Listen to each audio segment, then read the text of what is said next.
It's Friday, September 12th. This is the Bay Blend from WUSF.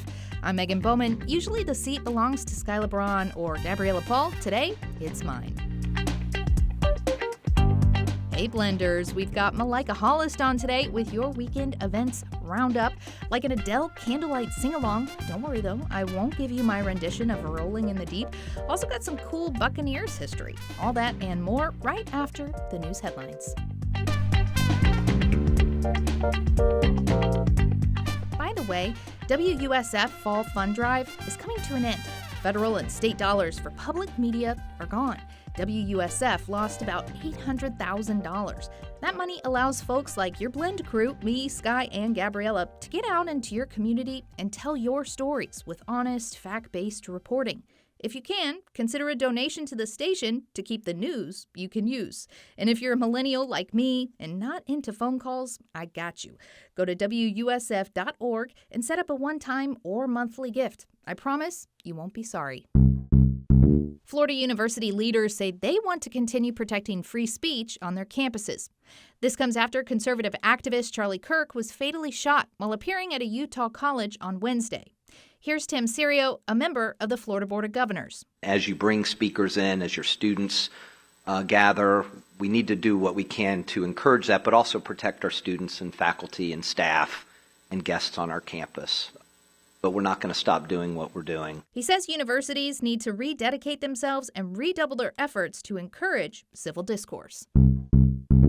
We're halfway through the 2020s, and Florida leaders want to redistrict. Texas started the trend by adding Republican seats to the U.S. congressional map. California followed suit by passing a map to add Democrats. Here's Amy Keith with Common Cause, who polled residents. Floridians do not want the legislature to waste our taxpayer dollars and their time trying to make our voting maps even more gerrymandered than they already are. 45% of surveyed GOP voters, 60% of independents, and 62% of Democrats say they're opposed.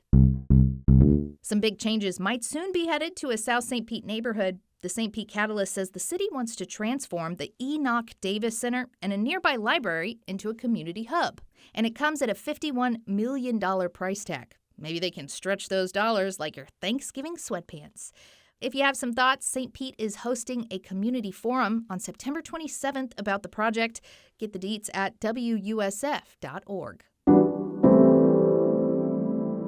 I've got Malika Hollis with Arts Axis Florida here. What is up, Malika? Hi everybody. Hi Megan. Happy Friday. Woo woo! I'm very excited. Friday. It's Friday. Well, what do we got going on this weekend? So many fun things. First, we have the Totally Rad Vintage Fest. This is all my 80s, 90s, 2000s babies. This is for us. It's Saturday at the Florida State Fairgrounds, and it's basically like everything that we love, all our nostalgia in one place. They're going to have lifting clothes, school accessories, mandates for some photo vaccines, booths, arcade, the games we used to play. I think it's so cute. And they're apparently going to have a museum, the Rad Rewind. In the past decade, acute and chronic cases have like doubled. best dreams. Heart is soaring. I mean, Yeah. I'm thinking Among like, kids okay, I have gotta go dropped. find my Jinkos. University of I gotta Texas go infectious find disease my expert Dr. candies, Scott Weaver shoes, says right? it's a all of the mistake things. I will be Remove playing the mandates. Candyland, wherever that booth is. Tickets start at $8 for general admission, and kids under 12 are free. And next, we also have a celebration of the performing arts at the new Tampa Some parents Performing question Arts why Center. their It's baby going to be should all get a shot. weekend. So Some today, stress Thursday, sexual and contact. expect a range of Weaver performances, says they can dance, also theater, spread the needles comedies, and just contaminated musicals blood in general. products. Just all the things that we love if you love art. I think you all should go, and it's free. Oh, that's sweet. Yeah, it's going to be great. And next, we have the Tampa Bay International Gay and Lesbian Film Festival, also known as TGLIF. This is a long-standing celebration of cinema, and it's going to be all weekend, now through Sunday, at AMC West Shore. And the festival will showcase a lot of short films and feature films. You might see someone you recognize. For example, if you've seen The Hunger Games, I think it's called the Snakes and Songbirds movie. Tom Blythe, who plays Young Snow, is in one of the movies this weekend called Plain Clothes. So check it out, guys. I think it's a really great way to support the arts, and you can get your tickets at tglyph.com. May the odds be ever in your favor. Yes. And last but not least, we have a candlelight tribute to Adele this weekend. It's going to be on Saturday. Tickets range from $28 to $50, so pretty affordable. And it's basically like an immersive experience. The stage is covered with candles. They have an orchestra there, and they're playing all her hits. I went last year with my mom. everyone's singing, but they're loud enough that if you don't want to hear people sing, it's okay. You get the orchestra and a little bit of the voices. You know, when I'm driving in the car, if I have Adele playing, I'll turn it up just loud enough so when I sing along, my brain thinks that's me. That's me. Like I sound just like her. That's how me. I felt when Rolling in the Deep was on in Skyfall. I was like, Done Adele, and done. call me up to be your backup in case you're Turning busy. tables. It's going to be at the Clearwater Marine Aquarium, so I think you guys should go this Saturday. How fun. Well, thank you, Malika. I appreciate you coming on the show today and giving us all the things that we need to check out this weekend. No problem. Have a great weekend, everybody. Almost a half century ago today, 49 years to be exact, the Tampa Bay Buccaneers played their very first regular season game in the franchise's history. They lost that one, and the next 25.